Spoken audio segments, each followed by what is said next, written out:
Vriende, goeiemôre. Dis Vrydag, dis die 28ste November en Koffiekuier 995. Nou, ons begin Sondag met ons eerste Advent Sondag. Die kerklike jaar, weet julle ons nou, begin gewoonlik hier die laaste Sondag van November, eerste Sondag van Desember. En dan is ons in Adventstyd. Adventstyd is die tyd van afwagting, die tyd van voorbereiding, die tyd waarin ons nader beweeg om Kersfees te vier, Christus se koms na die aarde weer te herdenk. En hierdie jaar gaan ons in ons gemeente en uit jaar van die saak ook saam met ons koffiekuiers, totdat ek met verlof gaan ons so bietjie kyk na die reis op pad na Kersfees toe, met, ek wil amper dit waag om te sê, met roetemerkers, met bakens, wat die profeet Jesaja vir ons so langs die pad insit. En dit is 'n reis waarin ons voorberei vanuit die Ou Testamentiese profesieë, om te vra, maar wat beteken Christus se koms vir ons aarde toe? Wat sê dit vir ons? Die Advent Sondag in die kerklike jaar het ook ons verskillende temas, van vreugde en hoop en noem maar op, vrede, en hierdie Sondag, die eerskomende Sondagsinne, is die tema van hoop. Die tema wat vir ons sê, op pad na Kersfees toe, help dit ons om altyd met hoop te lewe. Nou, lees saam met my uit Jesaja hoofstuk 2, gaan daar die eerste 5 verse saam lees. Dis 'n openbaring wat Jesaja, seun van Amos, ontvang het oor Juda en Jerusalem. Net so 'n inleidende vraag, opmerking om te sê, Jesaja was seun van Amos, en hierdie openbaring wat hy gekry het, gaan spesifiek oor Juda en Jerusalem. Dan begin die profesie, die woord wat hy gekry het, en sê, daar kom 'n tyd dat die berg waarop die huis van die Here is, 'n blywende plek sal hê, bo kan die bergtoppe en sal uitstaan bo die heuwels. Nou, dit verwys natuurlik ons nou na die tempel, in hulle denkraamwerk, en hulle verwysingsraamwerk, die tempel wat daar op die Tempelberg in Jerusalem gebou is. Nou sê Jesaja, daar kom 'n tyd dat die berg waarop die huis van die Here is, 'n blywende plek sal hê, bo kan die bergtop en sal uitstaan bo die heuwels. En hoor mooi hier, al die nasies, nie net Jerusalem en Juda nie die volk Israel nie, al die nasies sal daarheen stroom. Baie volke sal daarna toe gaan en sê, kom, laat ons optrek na die berg van die Here toe, na die huis van die God van Jakob, sodat hy ons sy wil kan leer en ons daarvolgens kan lewe. Want uit Sion kom die openbaring, uit Jerusalem die woord van die Here. Kan ek gou hier ook vir jou onderbreek, vriende? In daardie tyd was die tempel, of daar waar die ouers by mekaar gekom het, dit was baie keer die plek waar daar ook regspraak gelewer, van mense gegaan het om dan nou 'n saak uit te maak met mekaar. Maar hier sê Jesaja dan nou, dis nie net die volk wat sal kom nie, al die nasies sal kom, en dan nie om met mekaar te praat oor wie's reg en wat die een is wat verkeerd gedoen nie, maar om te kom hoor wat God sê, dat hulle sy wil kan leer ken, en dat hulle daarvolgens kan lewe.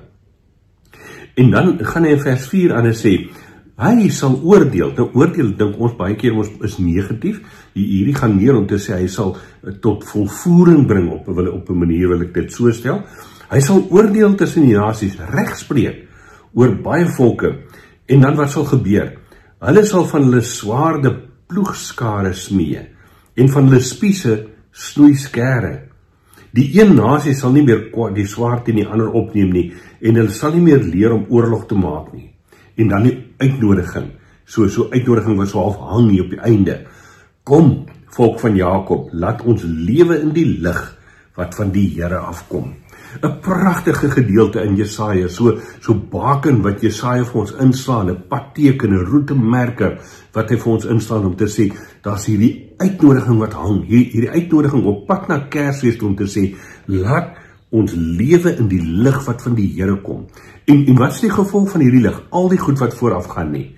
Dat mense sal kom om God se wil te ontdek, dat mense sal kom om te hoor wat wil hy hê, wat is op sy agenda vir hierdie lewe, en dan sien ons iets van die tema van vrede en van hoop, sommer so by mekaar nie, daar sal nie meer oorlog gemaak word nie.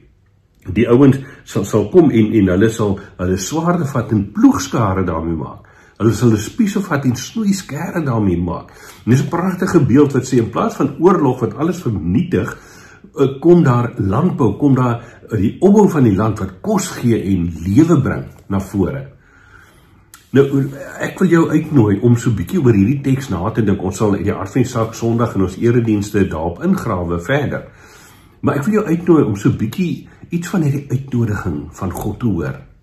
En vriende, as dit nie vir jou hoop gee nie, want onthou, hierdie is 'n werklikheid waartoe God ons ook in sy nuwe koninkryk uitnooi. As dit nie vir ons hoop gee nie, wat gaan vir ons hoop gee?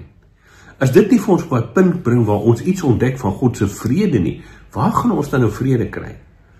Vra 'n bietjie, laat toe dat die Heilige Gees jou as ware jou reisplan bepaal vir hierdie adventstyd.